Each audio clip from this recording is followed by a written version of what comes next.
every lie, their empire grew. For their greed. Shoot that black bitch! Ooh, she mad. Yeah. No. Well, it was like, hey, I said shoot her. And I'm like, I don't know. I know she's saying some pretty good stuff right now. I know your little black ass ain't. And look at you like, yeah, amen.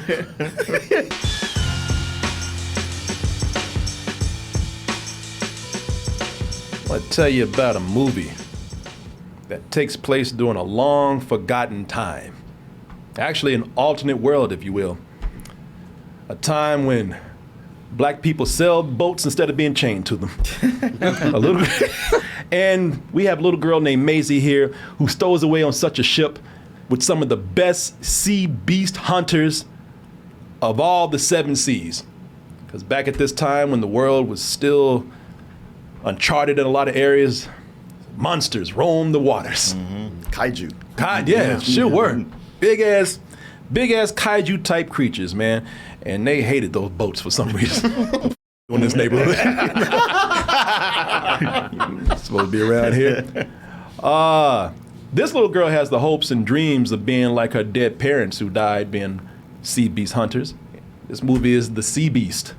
It's an animated family film on Netflix right now. Actually, it's a #2 movie on Netflix at the moment. You know, it's all people love.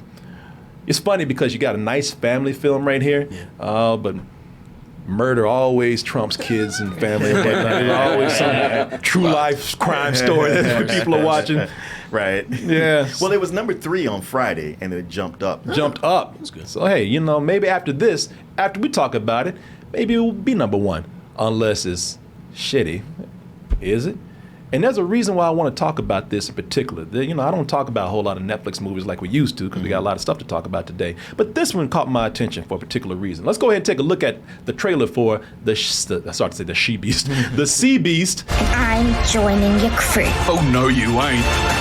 It's almost like he had to talk her language. Oh, no, you ain't. Girlfriend, no, you ain't. Put me down, let me go!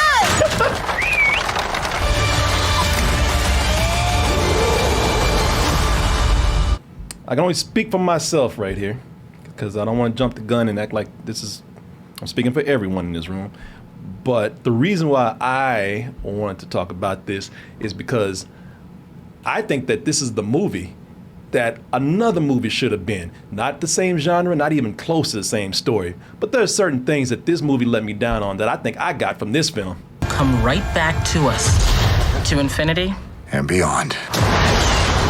You are clear for hyperlaunch. Beep boop, beep boop, beep boop. You know, Lightyear, fine, okay, but a little bit of a disappointment. Yeah. And I looked at this movie that's on Netflix that got nowhere near the probably the budget or the marketing that Lightyear did, and I thought, wow, man. As far as why I'm saying that this is what Lightyear should have been, like the characters, the emotions. Even to some extent, the way the story is structured, I think all that is something where I felt like Lightyear was lacking. So I was just thinking, man, wow, you know, I wish I'd seen this before. This came out a little bit earlier because I would tell people if you want to see a good animated film for the family that a whole family will enjoy, this is the one right here. And when I said that this probably doesn't have the budget that Lightyear did, that's because not the marketing budget. No, not at all. But as far as production Pixar quality, yes, I think that this again, I'm not here to shit on Pixar. You know, nobody's turning on Pixar trying to do a big comparison, but it's just that Pixar has this reputation of being the standard, the best of the best. You know, when it comes to these kind of animated films. Yeah. And I think that this even surpasses it with animation. These characters, I'll tell you, before I say anything about these characters, these animators need to be in movies. The animators, y'all, I mean, y'all know you like drawing and making, you know, funny pictures and whatnot, but y'all need to get in front of a camera because these animators are acting their ass off, animating these characters. Yeah. These characters are, like, I mean, I was watching them the whole time and I was like, man, you know, there's no crazy exaggeration, over animation. Nobody's doing a bunch of funny sight gags. You look at this right here, you're seeing the gags that they want to promote this movie with. But man, I was there are so many scenes where the characters are actually I forgot I was even watching an animated film sometimes. They're just talking. Yeah. Well, also the characters are complex because normally you go like, well, this is a good guy and this is a bad guy and I know what this personality is. And there's subtlety and even where they kind of flip, but it's not a flip in a way where you're like, where'd that come from? You're like, okay, I can see how that was always there. It's interesting because watching this trailer, I was like, most of what you see in this trailer and the impression you get from this story, all that's in the second half of the movie. All the monster hunting scenes that they do, that shit is right up there with Pirates of the Caribbean and everything like that. I think it's better. There were like 2 or 3 times in this movie where I was just watching it and I said out loud, "Oh shit!" Yeah, shit. I mean, it would, and I mean, it's still a family film, but some of these dudes on that ship, they didn't tell you, but some tentacles wrapped around these dudes, and they would never see it again. Yeah, it's man, you're right. Thrilling is the right word for this. They know how to set up action scenes and suspense. It's an incredible job what they did with this movie, man. As far as the acting and the production goes, and the voice work. I'm talking about how these. How these animators are actors, but the voice actors themselves are doing a great job, man. Jared Harris is great as Captain Crow. Nice. Yeah, he is.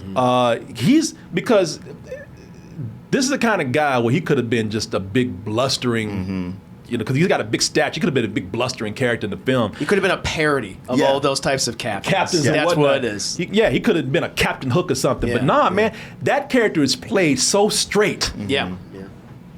I almost looked at the character. An animated movie, man. You can go out there and do some real live action work because it's on par with live action acting. And then there's just a lot of very subtle moments where they're almost right up there with dramas and whatnot, man. I was really surprised at how they took this approach with this so-called kids film here. Carl Urban is great. I'm trying to find a picture. Y'all know Carl Urban, man. I gotta admit, every time I wasn't looking at the screen, everybody says I was hearing Butcher. Yeah. I was like, when's he gonna call her? That's why it's not in theaters. Exactly. One of those slip by. Nope. Yeah. When he was at that moment when they were talking in that when they were talking in that bar, he was like, no, you ain't. Where's that shit at? Let me see here. Joining your crew. Oh no, you ain't. Excuse me.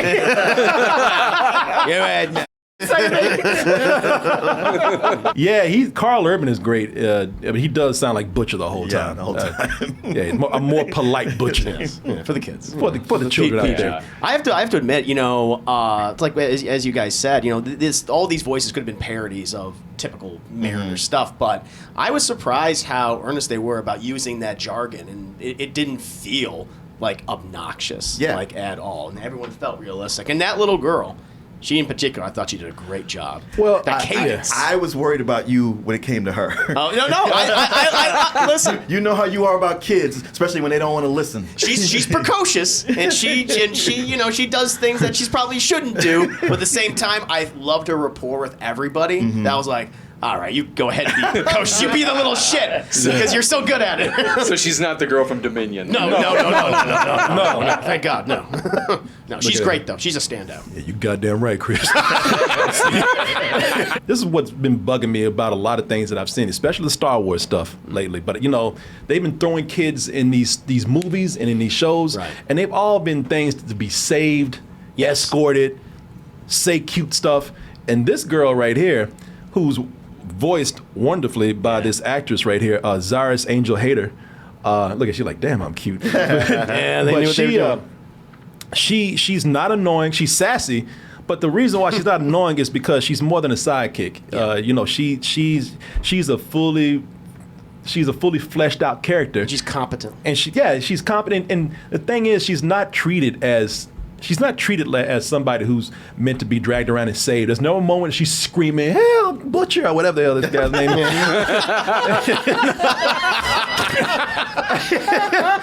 No, she's kind of like what you like in real kids, where they're not complete smartasses. They're not too precocious. They're just able to they're smart enough and confident enough to stand on their own. And they wrote that character like that. Her name is Maisie, man, and I really liked her, man. She's written like the best way to put this, she's written like a person, not like a child or a cartoon character or a device. She is a person.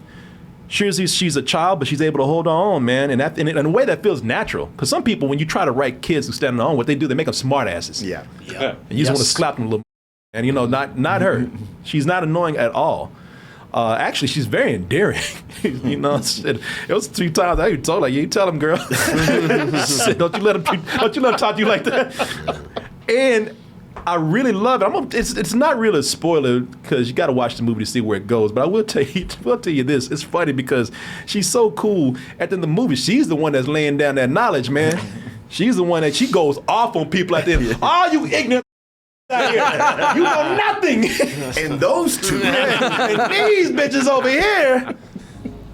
This war was started by the kings and queens what come before. Look at you like, say it, girl. Take your time. And with every lie, their empire grew. For their greed. Shoot that black bitch!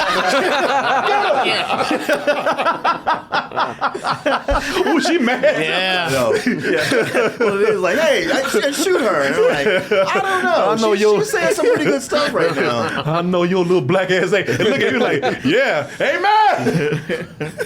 I tell you, it's a lot of things too. The movie combines a lot of stuff. Really, I saw this from the trailer, and when I saw the movie, it really dived into this more.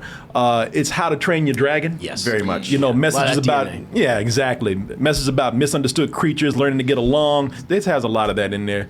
But at the same time, it's a straight up Godzilla movie in some parts. Yeah. Yes, it Yo, is. it's Skull Island. Skull Island. Yeah, they get trapped in that island. There's all kind of creatures there, and they give you a straight up kaiju fight in this, man. It's actually pretty awesome. Got the Godzilla theme. He's like, "Oh man, I ain't know this Shit, was I'm sorry. yours." See, he's gone. Don't worry about it. Fuck, man, I'm sorry. He's not there anymore. I'm a crab. This crab. Well, I love how right before that, Macy's all like, "Well, these creatures are just misunderstood," and that crab is like, "You ain't misunderstood shit." I understand perfectly. I'm gonna eat you.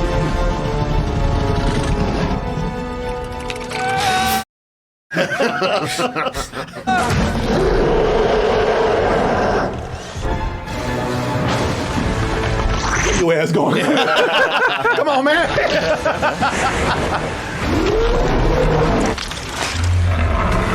Yeah, show ass now. Yeah, caught you slipping right now. It's it's a lot of action in there that worked well. We talked about that over and over. The ship scenes are very thrilling. The hunting scenes are very thrilling. The heart is there. It has the heart of How to Train Your Dragon. But most of all, this is really about, and it's so relevant, it's really about propaganda. It's really about just lying. Just straight up, spreading lies for your own power or political reasons or whatnot. Enrich yourself. What's that? To enrich yourself. Yes, it's very, very relevant to today's politics, but the movie does not come across as so relevant, whereas it reads as political to what's going on right now. It actually feels very timeless in its message because, hey, there's always going to be out there, right? So, Especially with royalty. Especially with royalty. Yeah, man. And, the cute stuff even worked in this, man. Oh, Blue. I don't know what the hell Blue is, but I usually don't like when they do the cute, funny sidekick animal creature like this, man. You don't. So I'm shocked to hear this right now. Okay, I'm gonna guess it's because Blue wasn't like a constant source of comedy. No, okay. So there's a couple of things I like about Blue a lot. For one, I love the way Blue is animated. Blue is not given, what bothers me with those cute, funny animal sidekicks is that they give them these human personalities and traits so they can get comedy out of them. Right. The whole time Blue was on the screen, Blue was an animal Blue is like a puppy or something, and they animated that well. And I thought it was kind of cool. They took this creature that doesn't exist and was able to add these animated things to it. What are you doing? Are these animal traits to it that that we see in real animals today? But I already named it. Let me guess. Blue. She's like, God damn it. Yeah, I was about to say. I was gonna say it helps that Blue looks like Pixie, like holding her breath until she turns blue. And the eyes in 2 different directions. Look at everything and nothing. Yeah, shit, that's me and Pixie every day. Yeah. Look. Oh. That thing is a monster. Oh. Just throw it just like he did. He was throwing it. He just went, nope. And the first time he did it, I was like, holy shit, don't do that. I thought that was so funny. It was. We're talking about How to Train Your Dragon, how it relates to this, how, as Chris said, some of the DNA of that is in this. Aesthetics. Yeah, it is. Because all about, again, these creatures that are misunderstood and realizing that they're not as bad as they've been told to be throughout history. So one of the things that How to Train Your Dragon did better than this is, the dragons were afraid of humans. It took a long time for, what's his name? Hiccup and Toothless to warm up to each other. Sure. Here they got a creature named Red. That's the creature that lets them know that these creatures are not as bad as they are reported in the books. For some reason, now maybe I missed something, but Red just started liking them for no reason. Yeah, he just kind of flipped. The whole time I was waiting, I was like, when are they going to explain why he has such an affinity for these 2 people? Yeah, and we can even show you the scene where it happens because it just happens out of the blue. Like he had just eaten them, and I think he had eaten them to rescue them, but why? It wasn't explained.